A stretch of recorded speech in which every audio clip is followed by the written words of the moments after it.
Vamos a ir comenzando. Chicas, ¿cómo están? Las saludo, les doy la bienvenida. Ya, ¿qué tal? Muy bien. Buenas. Todo bien, Hola, ¿qué gracias, tal? Sabrina. Hola, ¿qué Bueno, tal? vamos a ir comenzando. Les vamos a dar la bienvenida y agradecerles a cada uno de ustedes por acompañarnos en esta iniciativa. Yo soy Sabrina Bianchi y soy Event Planner del IAF, del Instituto Alexander Fleming. Esta charla fue pensada para todos ustedes en el marco de Septiembre Consciente Vive Plenamente, ¿sí? Es una propuesta de la Gerencia de Comunicación y Marketing con el apoyo del equipo de psicooncología de IAF. A partir de los distintos tópicos que les proponemos hoy, queremos invitarlos a repasar, a repasar los hábitos que llevamos adelante en nuestra cotidianidad, ¿sí? Vamos a brindarles valiosas herramientas para incorporar hábitos saludables y mejorar la rutina diaria y promover un estilo de vida más saludable. Para ello vamos a abordar tres pilares fundamentales del bienestar, ¿sí? Hoy en día, que es la salud mental, la alimentación y la actividad física. Los invitamos a alcanzar un equilibrio físico, mental y vivir una vida más plenamente, ¿sí? Así que vamos a comenzar con la charla. Hecha esta invitación, el primer tópico que vamos a hablar va a ser de la salud mental, así como mencioné, la alimentación y la actividad física. El primer tópico es el de la salud mental, ¿sí? Así que les voy a dar la bienvenida, ¿sí? A nuestra licenciada Nancy Ferro, especialista en psico-oncología, jefa del servicio y directora del espacio del bienestar de IAF y coautora del libro El cáncer y las palabras, ¿sí? Que está acá presente con nosotros. También, asimismo, a la licenciada Graciela Cuello, especialista en psicología, staff del Servicio de Psicología del Espacio de Bienestar de IAF, tallerista de narrativa terapéutica y docente de la carrera de especialización en psicología UCES. ¿Cómo están, licenciadas? Espero que se encuentren muy bien. Les dejo la palabra para que comiencen esta charla. Muchas gracias, Bueno, Sabri. gracias, Sabrina. Bueno, buenas tardes a todos. Es un enorme placer para mí participar en esta tarde y poder ser parte de la propuesta Septiembre Consciente. En el Instituto Alexander Fleming venimos desde el inicio enfatizando la importancia de considerar el bienestar de las personas como un punto central de la asistencia. Es así que en el año 2010 se creó Espacio Bienestar. Hoy vamos a compartir algunas estrategias concretas precisamente para cultivar el estado de bienestar. Primero vamos a recordar la definición de salud de la OMS, la Organización Mundial de la Salud. La salud es un estado de completo bienestar físico, mental y social, y no solo la ausencia de enfermedad. Y en cuanto al concepto de bienestar, la OMS define el bienestar integral como un estado en el cual el individuo es consciente de sus propias capacidades, puede afrontar las tensiones normales en la vida, puede trabajar de forma productiva y fructífera y es capaz de hacer una contribución a su comunidad. Por lo tanto, en esta primera parte, Graciela Cuello va a compartir estrategias para afrontar de forma positiva el estrés y desarrollar hábitos psicológicos saludables. Gracias, Nan. Muchísimas gracias, Sabrina. Bienvenidos. Es un placer desde el Servicio de Psico-Oncología y del Espacio Bienestar compartir esta propuesta con ustedes y acercar algunos tips y prácticas que nos ayuden a reflexionar sobre la importancia del cultivo de los hábitos saludables. Para ello, vamos a empezar con un gráfico donde vamos a ver cómo se construye un hábito. Un hábito es una conducta de repetición prolongada que se interioriza y se asume como una pauta de vida. Es un proceso de construcción. Los hábitos, una vez adquiridos, se realizan de modo automático, por lo que no requieren de la participación de ciertos procesos mentales, como la atención, la memoria, la concentración. Esta característica de los hábitos tiene tanto aspectos positivos como negativos. Lo positivo es que la automatización de conductas permite que, una vez establecida, ya no es necesario atender especialmente a esos comportamientos cotidianos. Por el contrario, en el caso de conductas negativas adquiridas como hábitos, la propia inercia de la conducta y la falta de atención que se produce hace a veces dificultosa la sustitución de este comportamiento por otro más adecuado. En los 3 círculos de colores vemos cómo se adquiere un hábito, porque como todos los aprendizajes de la vida, supone incorporar diferentes pasos para su constitución. El primer paso es el deseo, la motivación, querer producir un cambio y poder concretar un comportamiento que deseamos alcanzar. El segundo momento es el de la teoría, el del conocimiento, qué hacer y para qué hacerlo. Para ello es importante en esta segunda instancia reunir información, realizar una programación y un cronograma de lo que vamos a llevar a cabo para integrar en lo cotidiano el hábito saludable. Es decir, si nos estamos planteando encontrar en lo cotidiano espacios de distensión, de relajación, vamos a ubicar un tiempo y un momento en un lugar de la casa, tranquilo, luminoso, donde no haya tránsito de otras personas de la familia, donde podamos estar alejados de ruidos y pantallas. Tenemos que construir el espacio y la disposición a disponer de un tiempo para poder emprender esos cambios. Y por otro lado, la habilidad para sostener la práctica. La práctica tiene que ver con cómo hacerlo, dado que para llevar a cabo esta incorporación consciente, voluntaria y programada, vamos a tener en cuenta algunas características. Por ejemplo, a la hora de proponernos un cambio, vamos a establecer metas y objetivos concretos y progresivos. Las metas muy exigentes son inhibitorias y favorecen la resistencia al cambio.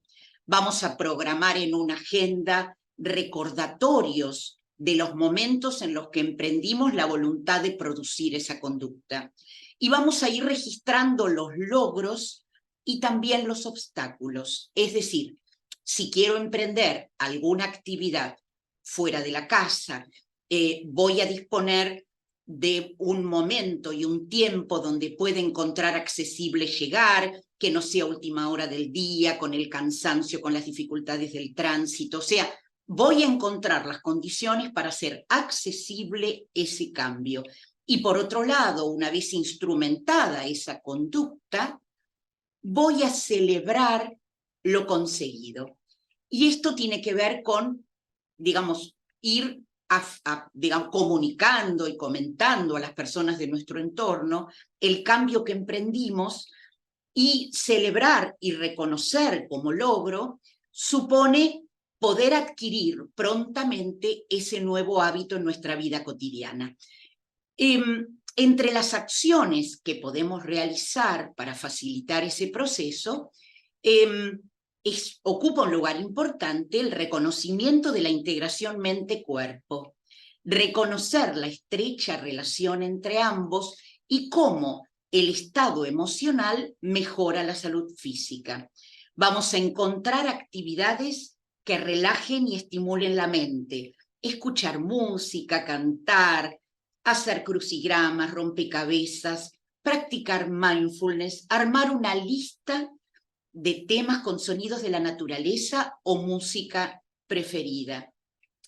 También vamos a tratar de encontrar actividades que relajen y calmen la mente, como las que comentábamos recién.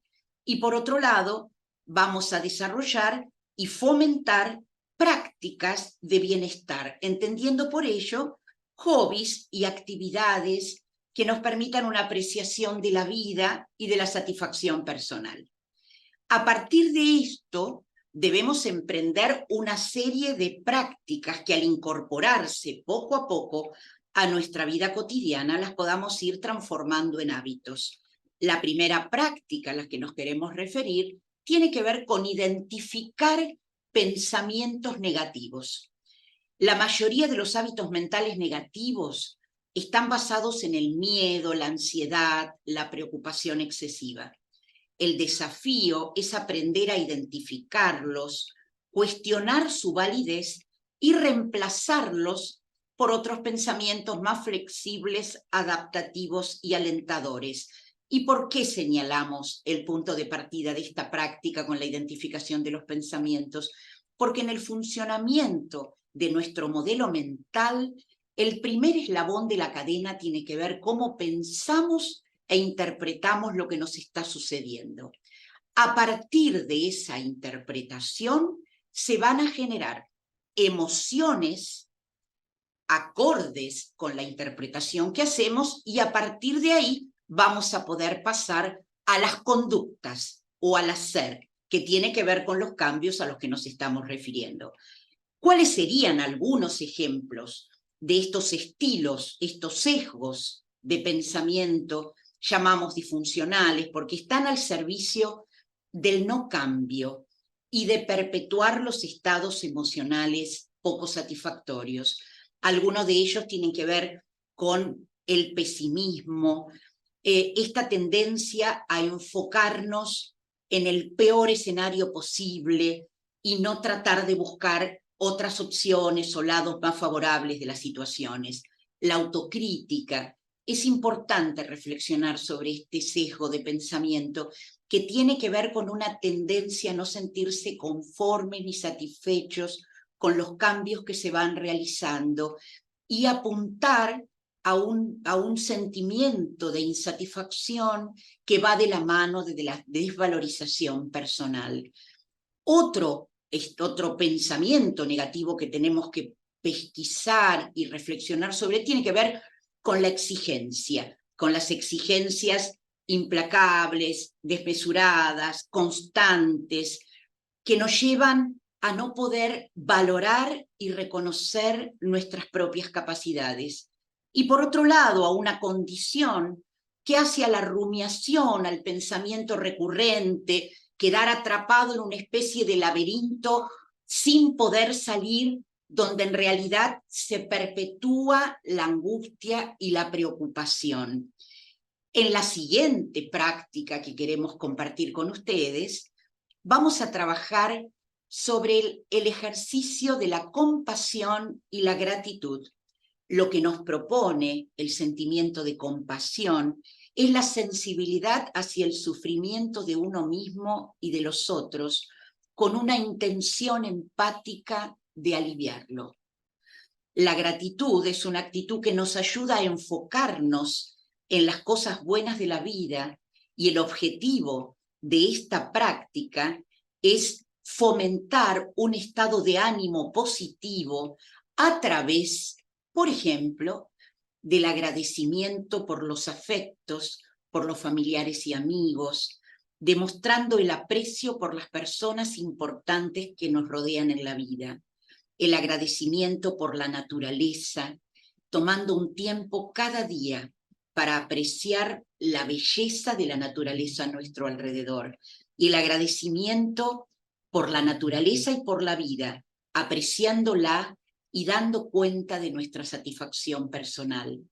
En la siguiente práctica, les proponemos el ejercicio de establecer límites saludables y poder decir que no cuando sea necesario. Decir no a presiones y exigencias abrumadoras es una forma saludable de proteger nuestro bienestar emocional.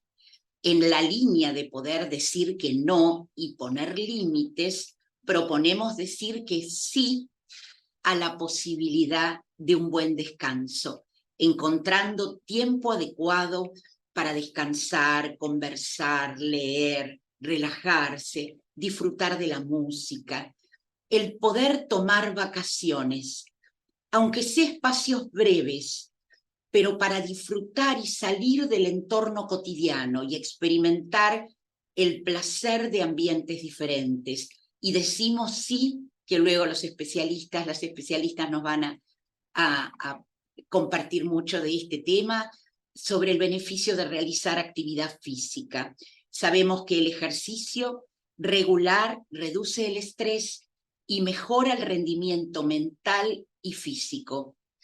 Estas acciones son importantes para contar con un tiempo para uno alejado de las obligaciones diarias y reducir de este modo el estrés, que es nuestra siguiente práctica.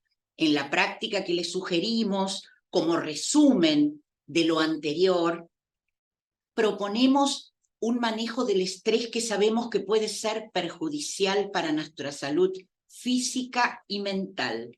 Aprender a manejar el estrés de manera adecuada es una habilidad para una vida serena y equilibrada. Es lo que estamos intentando y vamos a compartir con ustedes hasta ahora y en la continuidad de la charla. Avancemos un poco más. Les quiero presentar un modelo que desarrolló el psicólogo americano Martin Seligman, que creó hace unos 20 años un desarrollo teórico que es el de la psicología positiva. Seligman planteó un acrónimo con 5 pilares esenciales para lograr un estado de bienestar. ¿Qué podemos decir a propósito de la psicología positiva? Que el foco está puesto en las potencialidades y las fortalezas. El tratamiento no consiste solo el abordaje en arreglar lo que está dañado, sino en alimentar lo mejor de nosotros. Cuando conseguimos cuidar y atender estos aspectos, podemos tener un bienestar sostenible y pleno. Vamos al primero de ellos, las emociones positivas. Supone aumentar la cantidad de emociones positivas como la espiritualidad, la empatía, el altruismo, el optimismo, la esperanza, el sentido del humor y la compasión, no a costa del intercambio o transposición con las emociones negativas, sino como una herramienta para lidiar con ellas. Las emociones positivas nos permiten experimentar bienestar en nuestra vida y pueden alcanzarse focalizándose en el pasado al cultivar la gratitud y el perdón, o en el futuro a través de la esperanza y el optimismo. Vamos al segundo pilar de la psicología positiva, el compromiso, el flow, lo llaman los autores, también conocido como experiencia óptima. Es un estado en el cual la persona se encuentra completamente absorta e interesada en una actividad para su propio placer y disfrute. Es lo que experimentamos cuando hacemos algo que nos gusta mucho. Durante ese estado el tiempo parece volar y las acciones, pensamientos y movimientos se suceden unos a otros sin pausa. El flow, el compromiso, es una especie de pacto y acuerdo con nosotros mismos y con nuestras fortalezas, a fin de alcanzar sintonía entre ambos. Nos permite un estado de flujo de conciencia y nos permite entrar en flow o en estado óptimo. Para alcanzar el flow es necesario que la tarea no sea ni muy aburrida, porque ese estado no se alcanza, ni tampoco demasiado estresante, porque el flow se disipa. Este estado no se da de primera mano como puede surgir con el sentir o con el cultivo de las emociones. Exige esfuerzo y dedicación. Les propongo seguir con el tercer pilar que comentábamos antes a propósito del modelo, y tiene que ver con las relaciones interpersonales positivas y duraderas. Bajo nuestra innegable condición de seres sociales, es importantísimo afirmar que este factor es indispensable para lograr bienestar. En mayor o menor medida, todos y cada uno de nosotros tenemos relaciones con los demás que suponen un factor de protección y de apoyo extremadamente importante y necesario. Por ello, fomentar este aspecto puede favorecer de forma sustancial nuestra felicidad. Generalmente, este proceso se da a través de las organizaciones sociales de las que formamos parte, la familia, el trabajo, la escuela, la comunidad, los amigos. En suma, ¿cuál es la importancia de los vínculos?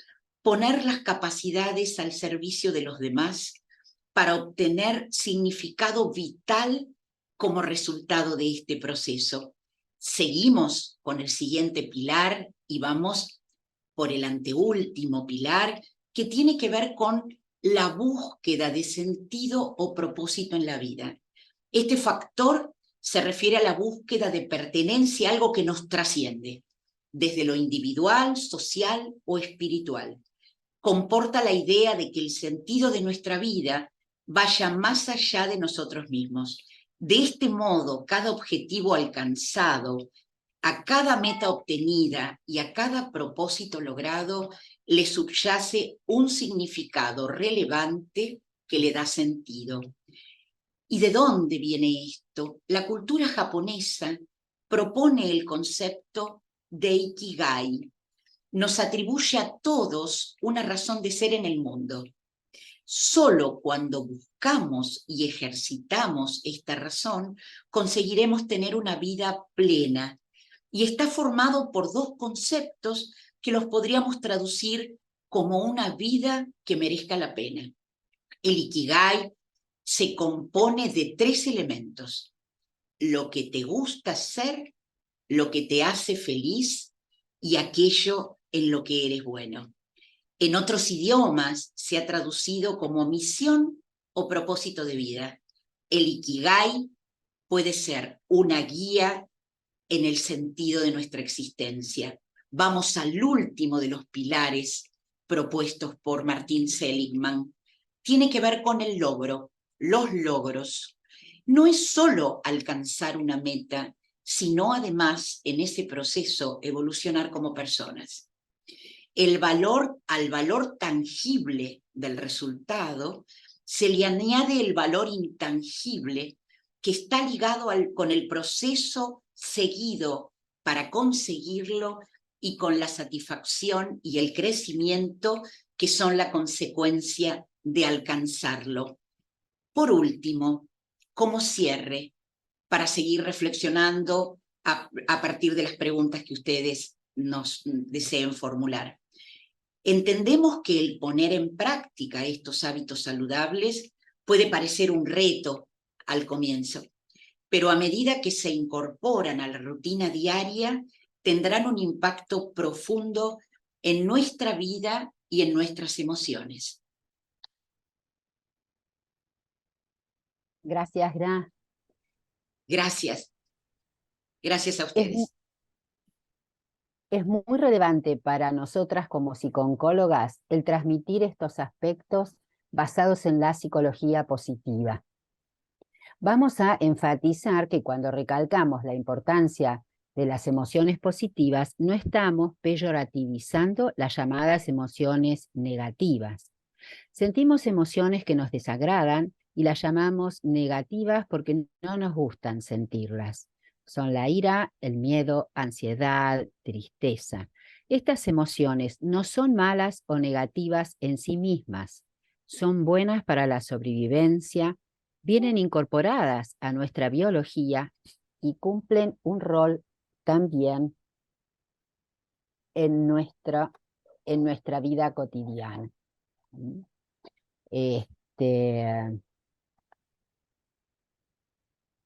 Es decir, cumplen una función biológica y psicológica para anoticiarnos que necesitamos tomar conductas, realizar cambios en nuestra vida, elaborar las pérdidas y aceptar de manera activa aquello que nos sucede.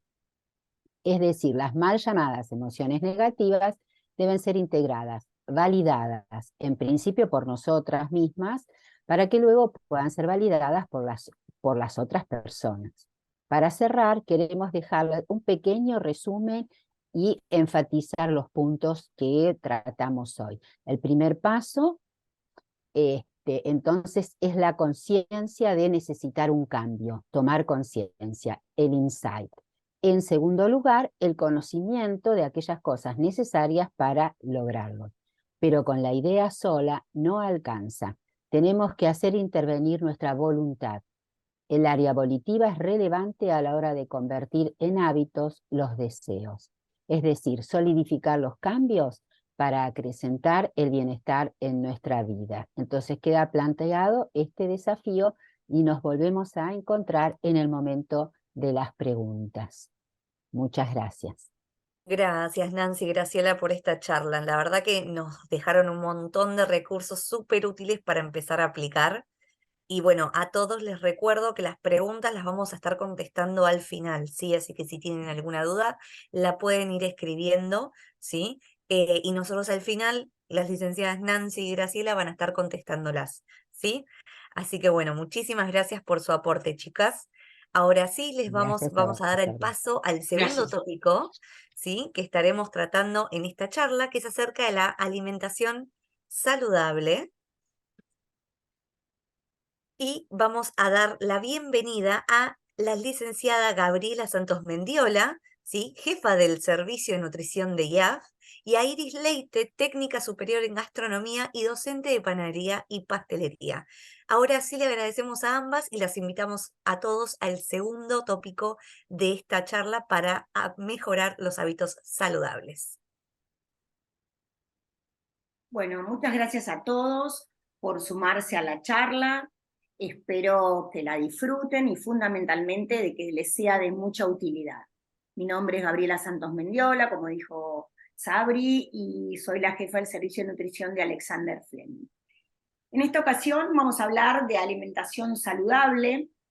A veces a mí me gusta hablar de hábitos saludables. La Graciela habló un montón de lo que son hábitos, son conductas que uno asume como propias, que las hace sin pensar.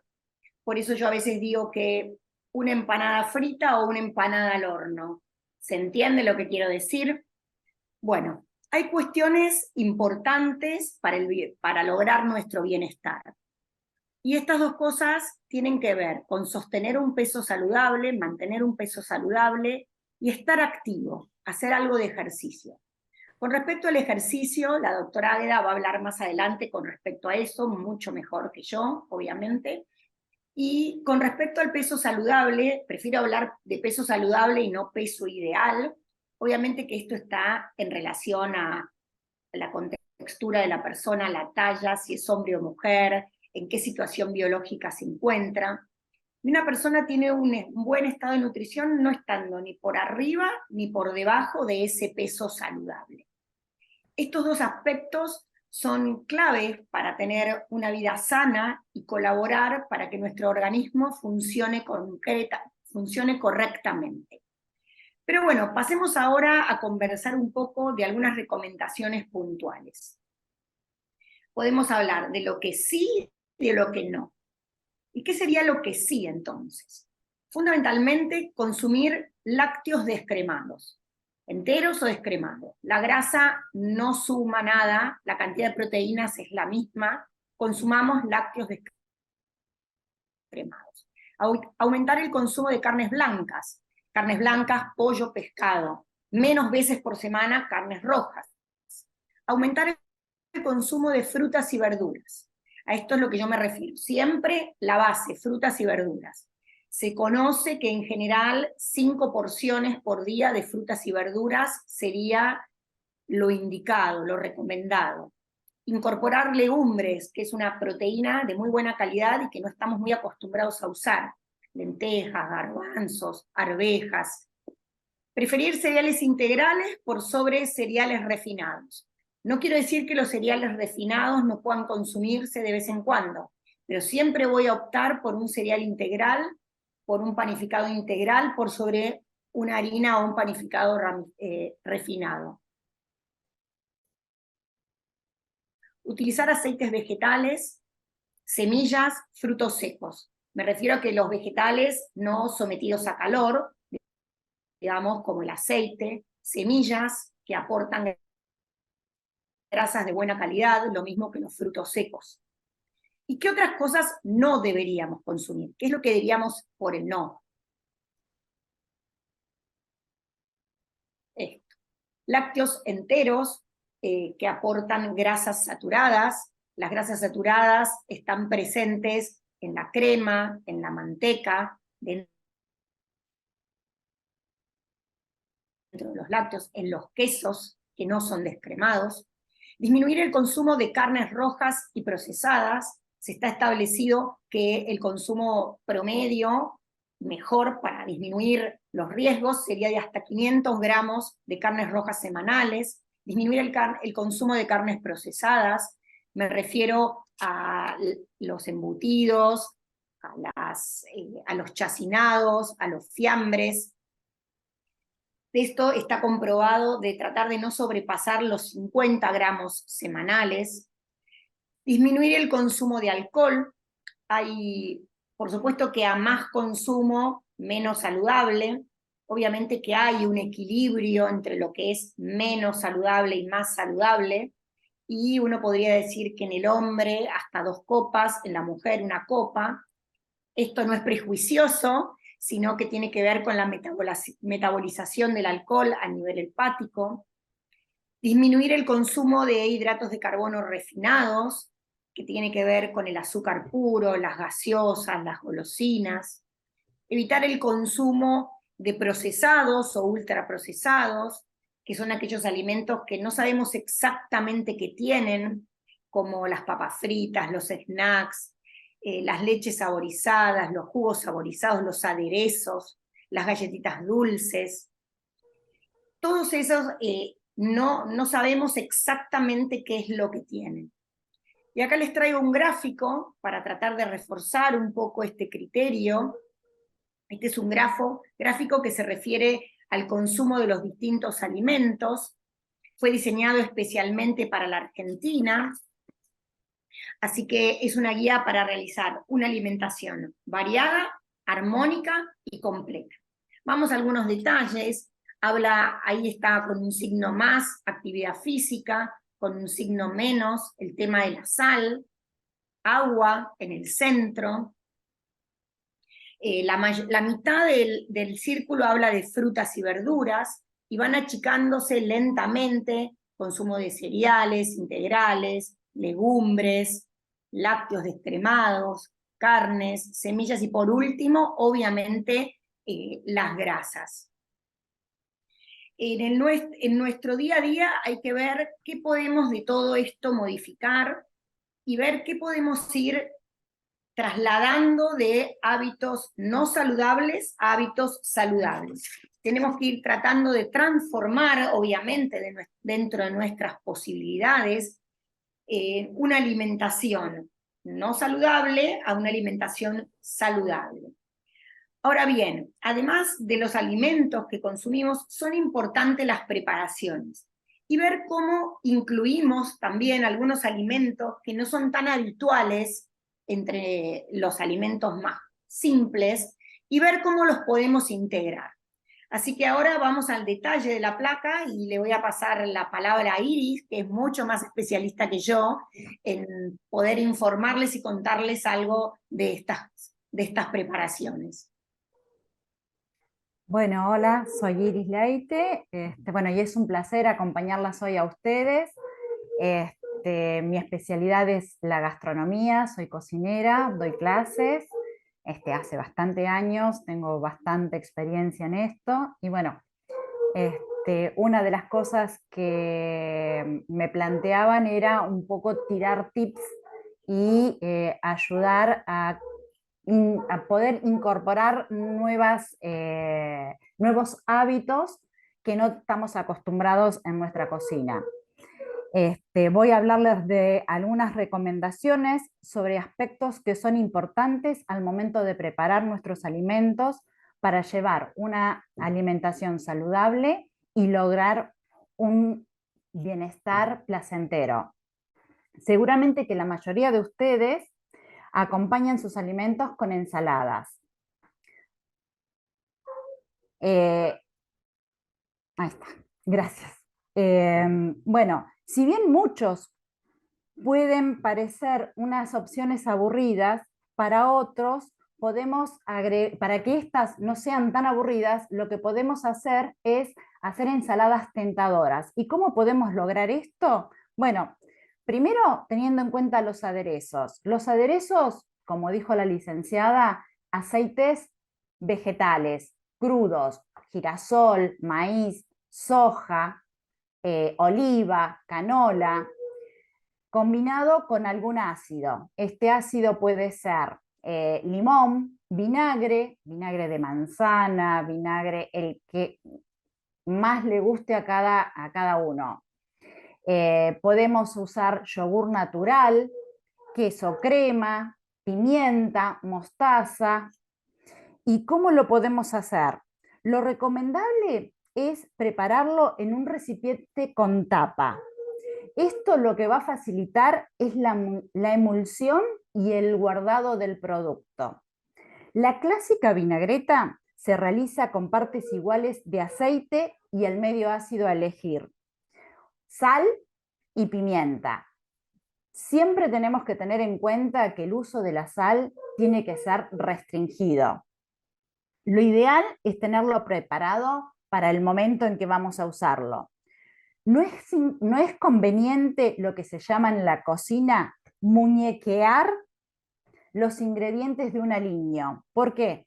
Porque no tenemos control sobre las cantidades y nunca nos quedan los productos iguales. Si nosotros tenemos la preparación dentro de ese frasquito y la usamos en nuestra ensalada, nuestras ensaladas siempre van a ser iguales, van a tener la misma proporción de aceite, de ácido, de sal, y no una vez más salada, una vez más aceitada, una vez más avinagrada. También podemos agregarle frutas, como gajos de naranja, manzana rallada, peras. Lo aconsejable es usar las frutas que tenemos en estación.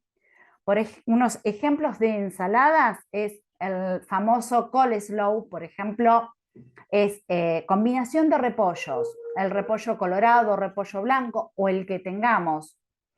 Junto con eso le agregamos manzana verde, zanahoria rallada, cebolla blanca de color, la morada, la cebolla que tengamos. Y ahí usamos el aliño. Otra opción es hacerlas con brócolis. Los brócolis los cortamos en arbolitos y apenas lo cocinamos. Esta cocción es muy bajita para que queden crujientes. No necesitamos meterlo al agua y que pierdan todos sus nutrientes en el agua en que la estamos sirviendo. Le podemos agregar zanahorias ralladas, nueces, pasas hidratadas. Otra de las ensaladas que podemos hacer como una tercera opción es un mix de lechugas combinadas con kiwi o peras, queso en cubos. Un casamiento para tener en cuenta es la pera con el roquefort. Queda muy rico, pruébenlo que no se van a arrepentir. Otra es agregarles unas semillitas también. Y una opción a tener en cuenta y que generalmente las descartamos son las hojas de remolacha. Las hojas de remolacha no solo para ensaladas, en cualquier tipo de preparación, como cuando usamos la espinaca o la espinaca o la acelga. Esto la usamos cruda. Las hojitas más chiquitas y las más tiernas que vamos a encontrar en el ramillete de remolachas, mezclándolo con apio, con brotes de soja, gajos de mandarina, pedacitos de queso. Eso sería una ensalada básica, pero la podemos completar ¿con qué? Con pastas cortas, hervidas, tirabuzón, coditos, mostacholes, moñitos, las pastas a elección. En un promedio de 30 a 50 gramos por persona tenemos que calcularle. También la podemos reemplazar por arroz, cualquiera de sus variantes. Lo preferible es que sea el arroz integral, el yamaní o el arroz integral común. Otro de los ingredientes que podemos usar yendo hacia lo integral es la quinoa.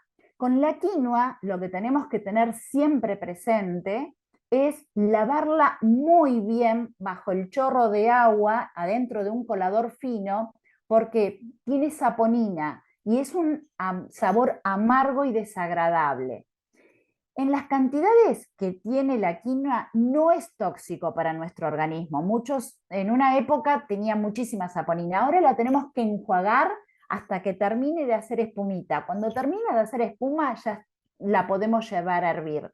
Se prepara exactamente igual que como preparamos un arroz. O sea, la hervimos y la podemos usar en una ensalada, la podemos usar en un risotto.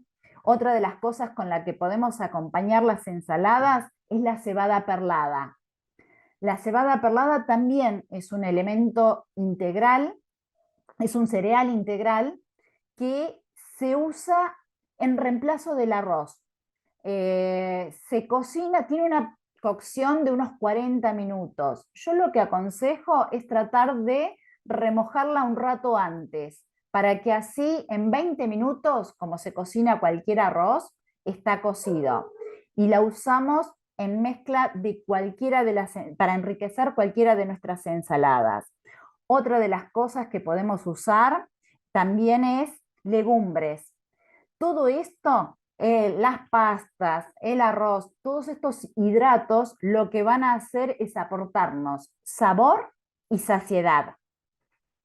Nuestras ensaladas también pueden llegar a ser un plato único si le agregamos carnes, pollo, atún, huevo, quesos, carnes rojas. Todo esto va a hacer que sea un plato único y completo. La podemos enriquecer aún más si le agregamos frutas secas, maní, nueces, almendras, castañas de cajú o simplemente semillas en mix o semillas de chía, lino, girasol, zapallo. En lo posible, trituradas, no enteras. Otra de las ensaladas que podemos preparar son ensaladas cocidas al horno o verduras cocidas al horno. También es importante que consideremos los tips para hornear estas verduras. Si bien es cierto que las verduras son muy beneficiosas para nuestra salud, es importante tener en cuenta cómo las preparamos al momento de hornearlas. Lo primero que tenemos que hacer es limpiarlas bien.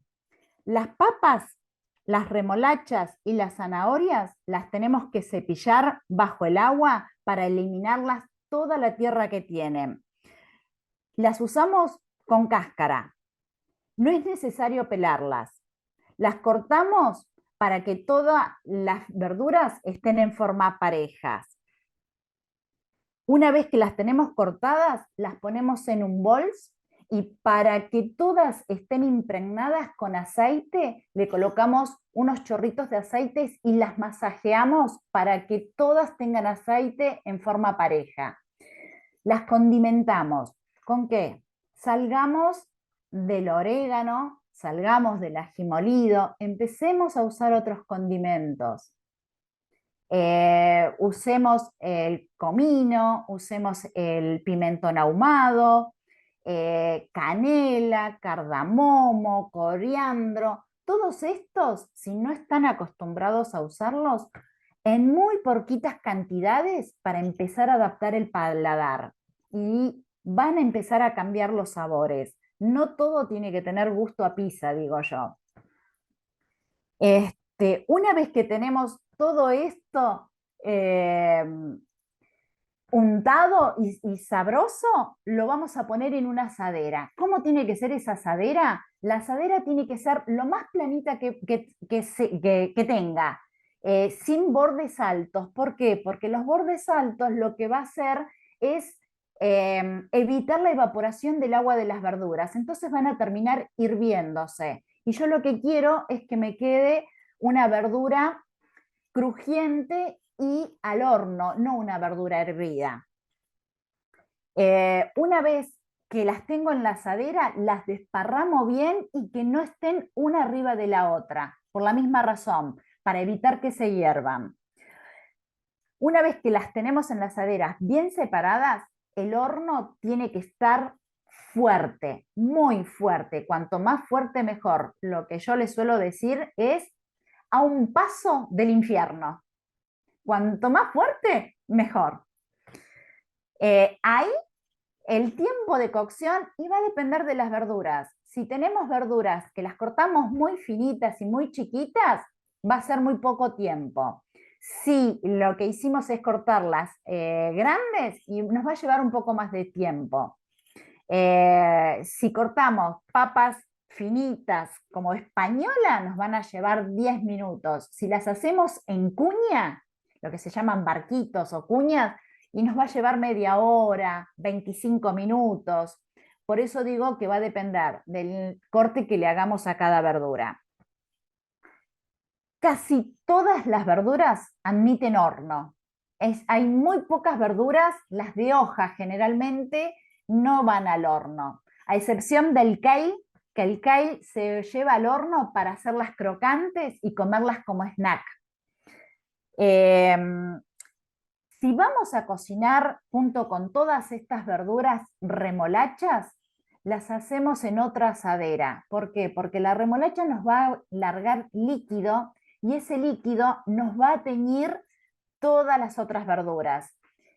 Lo mismo nos va a pasar con el tomate. Si tenemos tomate que queremos cocinar al horno, nos conviene hacerlo en una asadera sola. ¿Por qué? Porque el tomate es un producto que tiene muchísima agua y cuando se lo somete al calor nos va a hervir todas las otras verduras. Yo personalmente prefiero no ponerle sal. Directamente las consumo sin sal. Solamente con el aporte del sabor de los condimentos.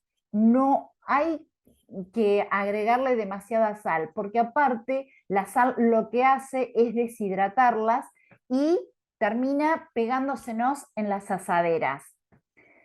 Las verduras así cocidas las podemos usar para acompañar carnes rojas, carnes blancas, también las podemos usar como ensaladas, en tartas, con hummus, simplemente gratinadas con salsa blanca y queso arriba.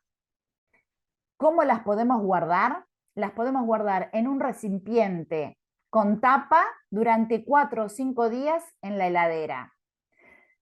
También las podemos colocar en un frasco, cubiertas con aceite. Esto generalmente se hace con la berenjena, el morrón, el ajo. Las colocamos en un frasco con tapa y las cubrimos con aceite. Lo que siempre tenemos que tener en cuenta es que el aceite no es un conservante, el aceite es un aislante. Por eso lo que tenemos es que cubrir totalmente las verduras por 1 centímetro por arriba de su nivel. Así nos aseguramos de que aislamos el producto del aire. Vamos a unos tips para poder consumir legumbres. Casi todas las legumbres hay que remojarlas o rehidratarlas durante 12 horas o mínimo toda la noche. ¿Cómo lo hacemos? Desde agua fría. Si es verano, la guardamos en la heladera para que no fermente. Las legumbres que no necesitan remojo son las lentejas. Las lentejas tenemos varias variedades. La lenteja turca directamente son 3 minutos de hervor y están para consumirlas. Las demás legumbres directamente hay que remojarlas para que se rehidraten y sea más fácil su cocción y su digestión también. Siempre hay que descartar el agua del remojo. No se cocina ninguna legumbre en el agua del remojo. ¿Cómo las cocinamos? Las lavamos, ponemos desde agua limpia en una cacerola y las llevamos a fuego fuerte. ¿Qué cantidad de agua es la pregunta de siempre? Es por cada taza de legumbre, 3 tazas de agua, como mínimo, de ahí para arriba. ¿Qué hacemos? La llevamos a la cacerola a un fuego fuerte. Una vez que rompió hervor, lo bajamos a mínimo. Jamás le agregamos al líquido de cocción sal. Esto lo que hace es endurecerlas y desprender las pieles. Otra de las cosas que tenemos que tener en cuenta es no revolver las legumbres, porque al revolverlas las rompemos y se terminan haciendo puré. Si queremos, lo que tenemos que hacer es con el asa de la olla o de la cacerola, moverla un poco. No usar cucharas como utensilio para revolver las legumbres. ¿Qué podemos hacer con estas legumbres? ¿Y hasta cuándo se cocinan? Se cocinan hasta que están tiernas. Cada legumbre tiene un tiempo distinto de cocción. Las que más tiempo llevan son los garbanzos. Las demás son más amistosas, pero el garbanzo es el que más tiempo de cocción lleva. Las podemos utilizar en ensaladas, en guisos, en salsa, para hacer hummus, para hacer ensaladas, para hacer hamburguesas, para hacer el falafel, sopas, tacos y hasta para elaborar panes. ¿Cómo las conservamos a las legumbres? Hasta 4 o 5 días dentro de un recipiente cerrado en la heladera. Lo recomendable es cocinar mucho y guardarla en el freezer, dentro de bolsitas. ¿Y cómo la descongelo? En microondas o en agua hirviendo. Y si no, en las mismas preparaciones que estoy haciendo. Si estoy haciendo una sopa, para enriquecer esa sopa, le agrego un par de cucharadas de la legumbre que tengo en el freezer y así tengo una sopa más nutritiva. La puedo usar directamente congelada dentro de la sopa, de los guisos y de las salsas. Y para ir terminando, vamos a compartir algunas recetas saludables.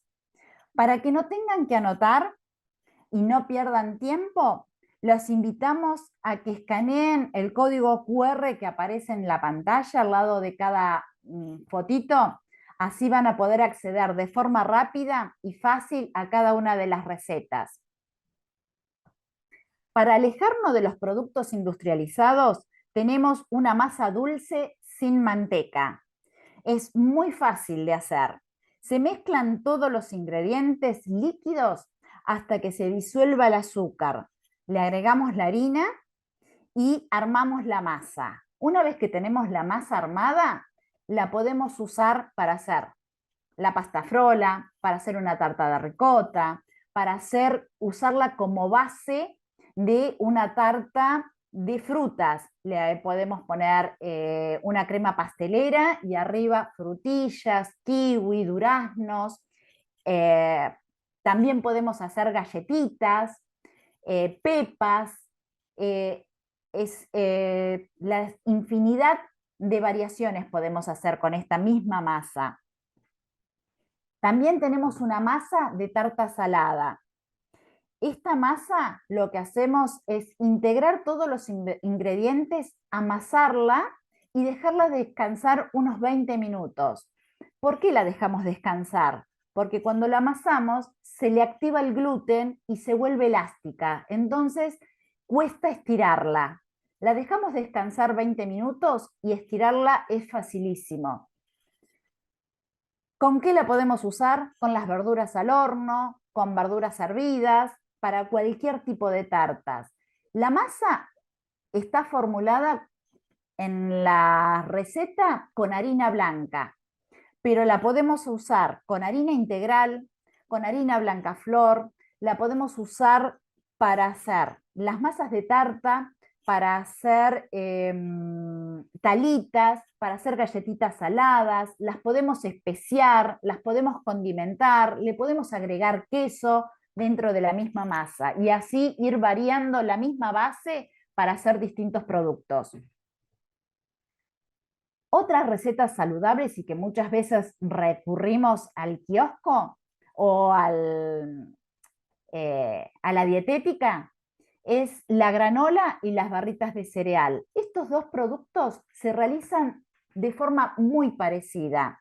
Lo que tenemos que hacer es secar primero todos los cereales y las semillas en una sartén junto con la mitad del azúcar. La sarteneamos, la secamos bien y una vez que están secas, en otra sartén o en la misma, si no tenemos dos, preparamos un caramelo. ¿Con qué? Con la manteca, miel, azúcar que nos restaba y hacemos un caramelo muy suavecito. No lo tenemos que quemar porque tenemos miel y porque tenemos manteca. Esa manteca, si la queremos hacer más sana todavía, la podemos reemplazar por aceite vegetal o aceite de coco. Una vez que tenemos el caramelo y que tenemos los cereales secos, los mezclamos. Para la granola, la desparramamos bien en una placa para que se enfríen y no queden hechas pelotas. Entonces, las hacemos bien separaditas y las dejamos que se enfríen. Una vez que las tenemos frías, las podemos envasar para que no tomen humedad del ambiente. Las barritas de cereales, para poder hacerlas con las formas de barritas, lo que tenemos que hacer es aceitar una placa y volcar la preparación en la placa y darle de 1 a 2 centímetros de espesor.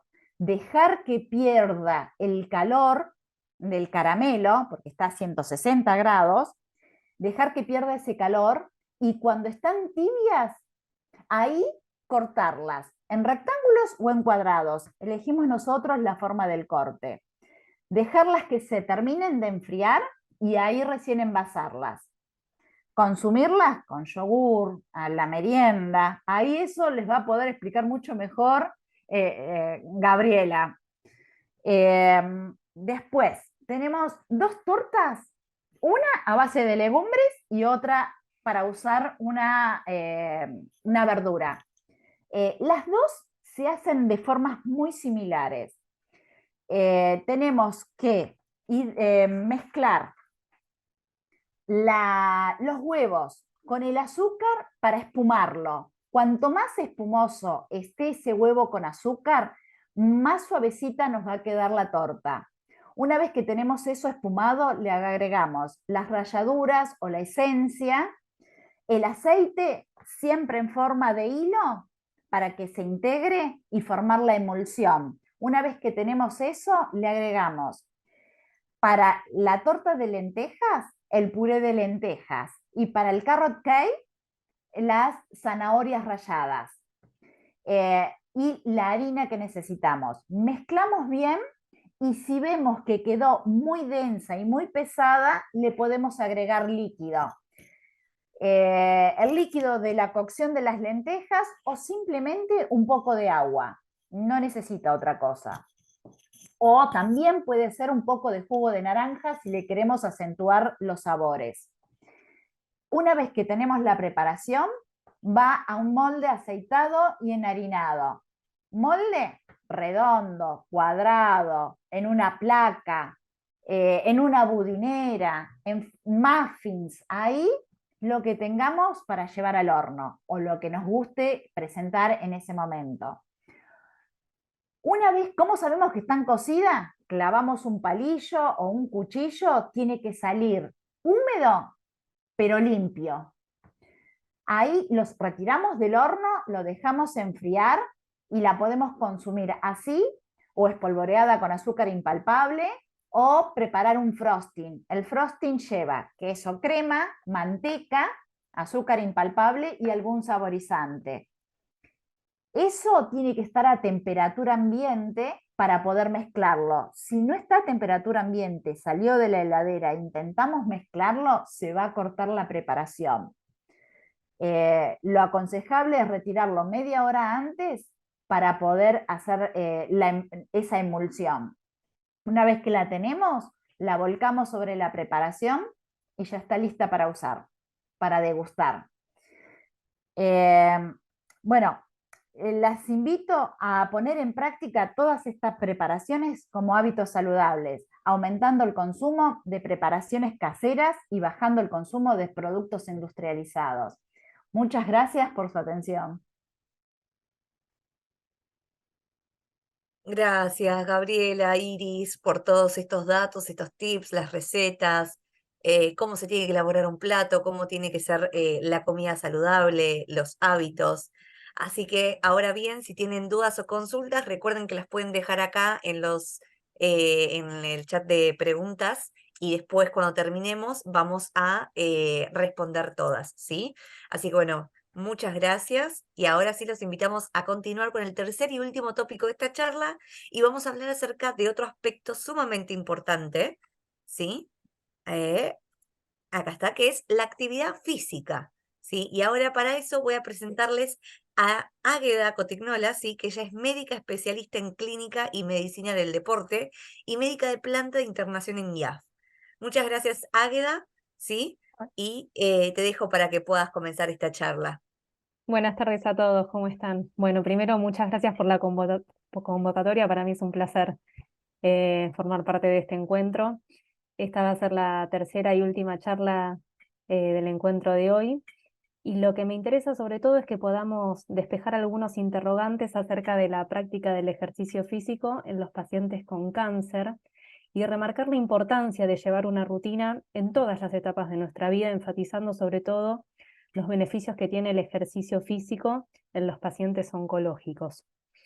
Para arrancar, quería empezar con algunas preguntas frecuentes que surgen de los pacientes oncológicos, y esta es la primera: ¿puedo hacer ejercicio aunque tenga cáncer? Y la respuesta es rotundamente sí.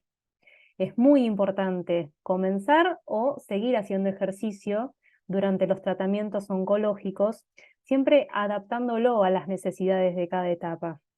Y este me parece que es el concepto más importante de toda la charla, porque pienso que quizás rompe con un preconcepto ya obsoleto de que los pacientes con cáncer tienen que hacer reposo. Y por el contrario, está demostrado que no es así. Hacer ejercicio trae muchísimos beneficios para los pacientes con cáncer. Lo más grande y lo más contundente, hay numerosos estudios que muestran que realizar ejercicio se asocia a una disminución del riesgo de recurrencia de enfermedad y a un aumento de la supervivencia en múltiples grupos de pacientes con cáncer, ¿sí? Este es el motivo por el cual el ejercicio forma parte integral del tratamiento del cáncer. Que los pacientes realicen ejercicio es seguro, va a mantener la independencia física y mejora la capacidad cardiovascular, así como la calidad de vida. Fíjense cómo el ejercicio había aparecido en las dos charlas anteriores, tanto en la de salud mental como en la de alimentación, porque nos mejora el metabolismo. Entonces el objetivo principal va a ser mantenerse lo más activo posible durante el tratamiento y luego incrementar los niveles una vez de completado el mismo. La siguiente. Bien, otra pregunta muy frecuente: ¿puedo empezar a hacer ejercicio aunque sea mayor o nunca antes haya realizado ejercicio? De vuelta, sí, rotundo. Nunca es demasiado tarde para iniciar con ejercicio. Mantenernos activos es fundamental para tener un mayor grado de independencia y de bienestar en general, ¿sí? Independientemente de la edad. Lo que sí, obviamente, la intensidad y la duración del ejercicio va a ser diferente para cada paciente y para cada situación en particular. Entonces, si venimos inactivos o sedentarios, es importante evitar realizar ejercicios vigorosos, o sea, que sean muy intensos al inicio, ¿sí? En ese caso vamos a iniciar con ejercicios de baja intensidad y se va a ir progresando de manera paulatina. Bien, otra pregunta frecuente: ¿puede el ejercicio físico interferir con mis tratamientos? Bueno, en la mayoría de los casos no, pero sí es importante adaptar la intensidad y el tipo del ejercicio a las necesidades de cada momento. Por ejemplo, los pacientes que estén haciendo radioterapia no pueden hacer ejercicios bajo el agua, ¿sí? Por eso, ante cualquier duda o cualquier situación especial, es importante consultar con el médico para guiarnos en qué podemos hacer.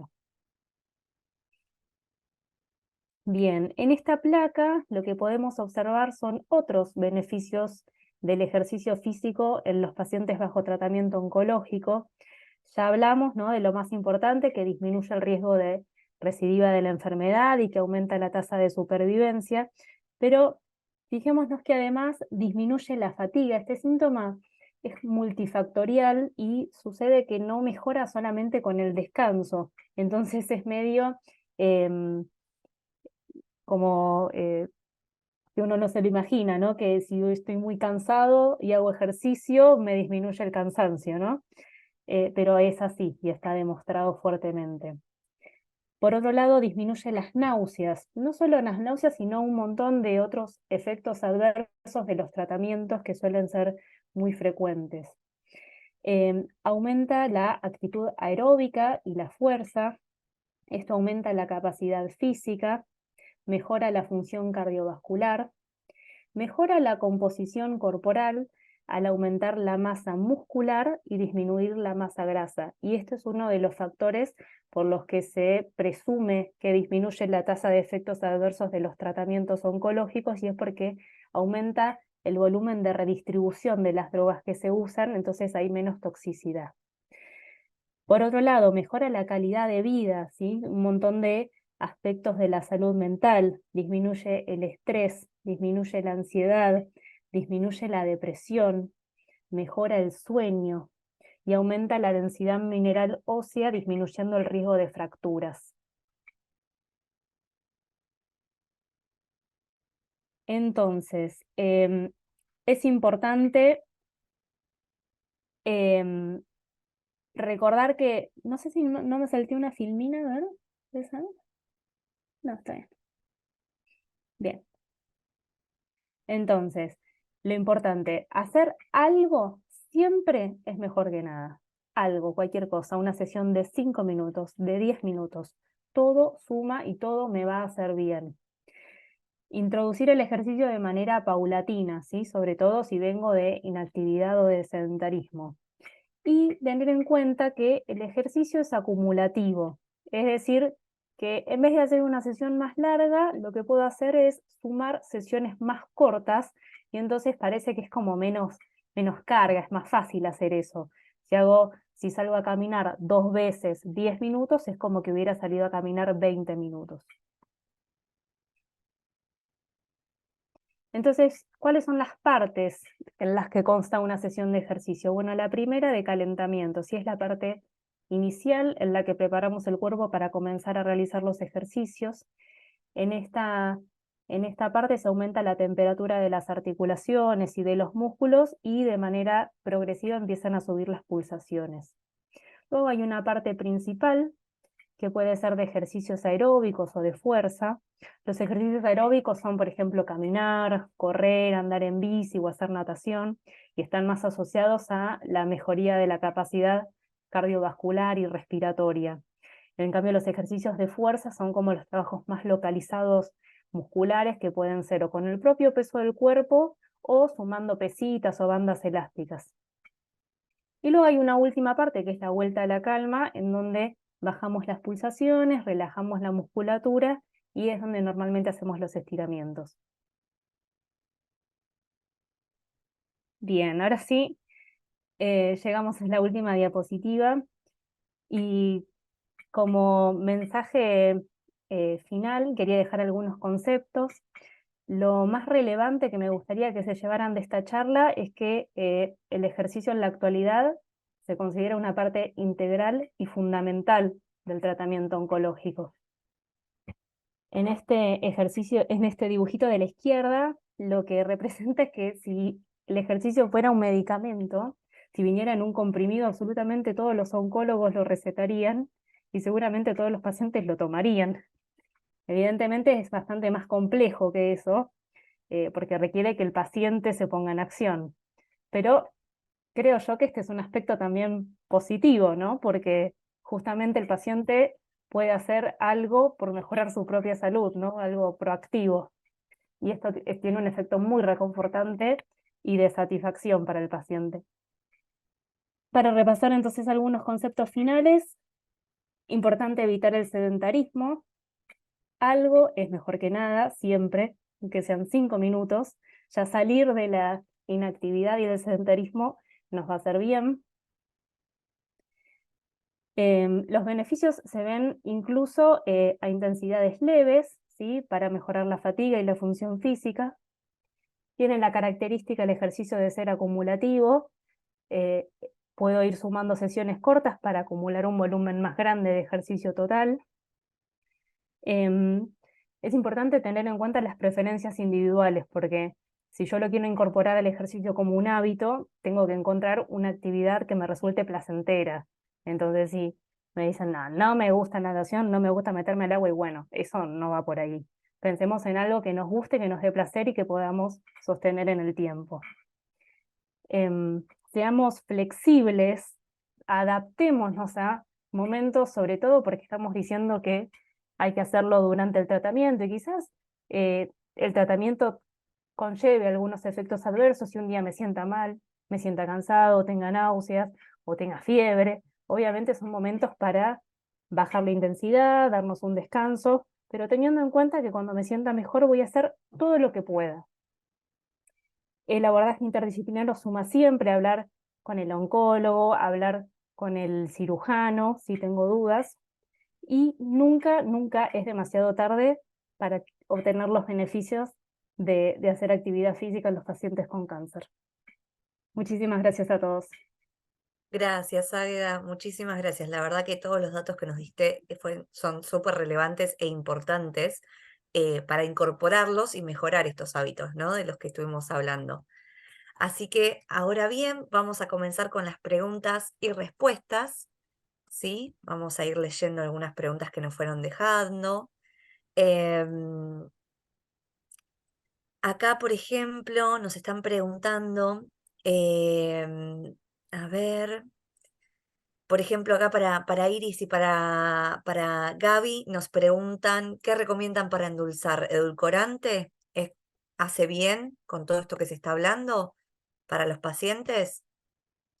Contesto yo. En realidad, decir que hace bien no sería correcto decir. Uno puede decir que no hay un fundamento científico que diga que el edulcorante produce cáncer, porque yo creo que la pregunta viene por ahí. Yo preferiría endulzar todas las preparaciones que pudiera con edulcorante, y dejaría el azúcar como algo opcional, porque obviamente si hablamos de cáncer en general, uno no puede decir nunca más me voy a comer una pasta frola, como dijo Iris, que tiene un poco de azúcar, o alguna preparación con un poco de azúcar. Entonces yo dejaría el azúcar para ese tipo de situaciones en donde, además de consumir azúcar, hay una motivación y una satisfacción extra que endulzar una preparación como una infusión, por ejemplo. No sé si eso contesta la pregunta. No, nos sirve, está muy bien, gracias. Ahora sí, por ejemplo, para un paciente sano, por ejemplo, que tiene una alteración genética, ¿qué actividad se recomienda? ¿Caminar es bueno? Están preguntando por acá. Bueno, no sé a qué tipo de alteración genética se referirá. Habría que evaluar cada paciente y qué capacidad locomotora tiene, pero parecería que en líneas generales la respuesta es sí. No sé, capaz en particular si quiere especificar a qué se está refiriendo. Perfecto. Bueno, acá todos agradecen la charla, dice que estuvo muy interesante, que hay muchos tips, todos piden las recetas. Va a estar esta charla grabada y subida a nuestro YouTube, así que no se preocupen que si no llegaron a escanear los códigos QR, lo van a poder encontrar en la charla y se los vamos a dejar de acceso para todos. Acá preguntan, por ejemplo, hay muchas consultas sobre cocina, por ejemplo, pregunta acá Ana, ¿es bueno el aceite de coco para cocinar o es mejor el de girasol o barra oliva? Iris, si querés responder, o Gaby. En realidad, a mí me parece mejor, no sé, Iris, qué opina al respecto. Yo, si se puede usar aceite vegetal, siempre voy a preferir aceite vegetal. El aceite de coco es un intermedio porque es de origen vegetal, pero es el aceite más rico en grasas saturadas. Así que es algo difícil de contestar eso. Yo prefiero siempre el aceite vegetal, si se puede usar.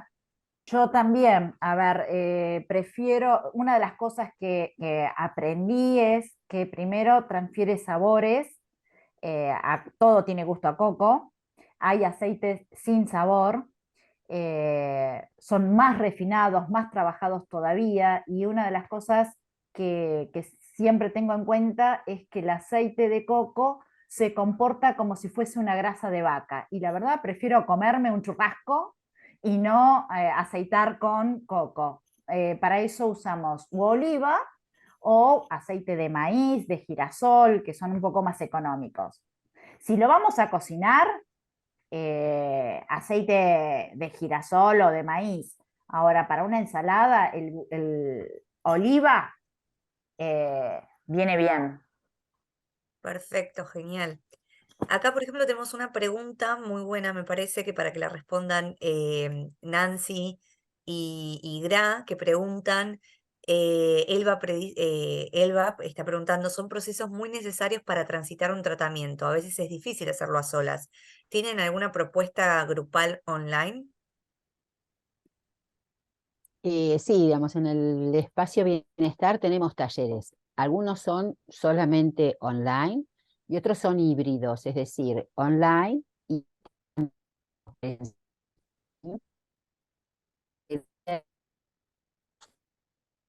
bueno, para Me parece que se te cortó un depresión. poquito, Nancy. eh, eh, Ahora están escuchando. Se te entrecortó un poquito.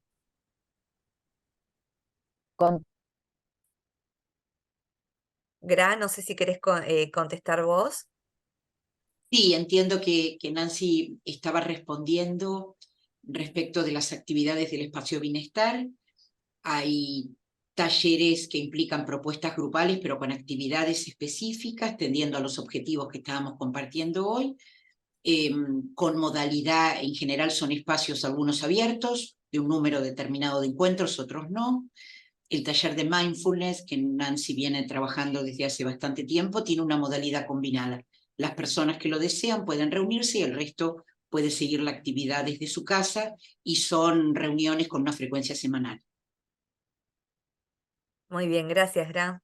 Acá hay otro libro, otra pregunta de Romina que dice, ¿algún libro sobre Ikigai para recomendar sobre esta noción que hablaste japonesa? No, creo que habría que consultar con algún especialista más adentrado en la filosofía o en la cultura japonesa, ¿no? Nosotros tomamos el concepto y lo adaptamos para poder compartirlo hoy, pero entiendo que solamente hicimos una mención y un enunciado, que ha de ser algo mucho más rico y complejo, ¿no? Y profundo, como para poder conocer. Excelente. Eh, Acá Rosario consulta, dice, hago natación terapéutica y muchas veces vuelvo con dolor en el pecho y la arritmia se me aumenta. ¿Es por tensión nerviosa o hago mal los ejercicios? Y habría que ver, pero lo primero que pensaría si uno vuelve con dolores musculares es quizás adaptar la intensidad, más allá de que sea el ejercicio de natación, habría que ver con qué intensidad se está realizando y cuánto dura esa sesión. Lo primero que pensaría es ver si hay que disminuir la intensidad o la duración de la sesión. Excelente. Romy, yo acá te contesto dónde se pueden ver los talleres del espacio del bienestar. En nuestra página web tenés acceso a todos los talleres y te podés inscribir a través de allí sin ningún problema. Y acá están todas agradeciendo la charla, por las preguntas. Em, Así que bueno, acá están dando muchas consultas de cocina también. Excelente seminario, muchísimas gracias, muy interesante la charla. Así que les agradecemos a todas por haber a todos y a todas por haber participado, ¿sí? Y esperamos que estén atentos a las próximas charlas, ¿sí? Que se van a estar dando próximamente, y las vamos a estar comunicando lo antes posible, ¿sí? Muchísimas gracias a todos. Gracias, Gabriela Santos Mendiola, Iris Leite, Graciela Cuello, Nancy Ferro, la doctora Águeda Cotignola, ¿sí? Por habernos ayudado y habernos acompañado en este en este primer septiembre Consciente Vive Plenamente, ¿sí? Nos estamos viendo y espero que tengan un excelente fin de semana. Muchísimas gracias. Muchísimas gracias, un gusto Adiós, hasta participar. luego. Un gusto. Gracias, un Hasta placer. luego.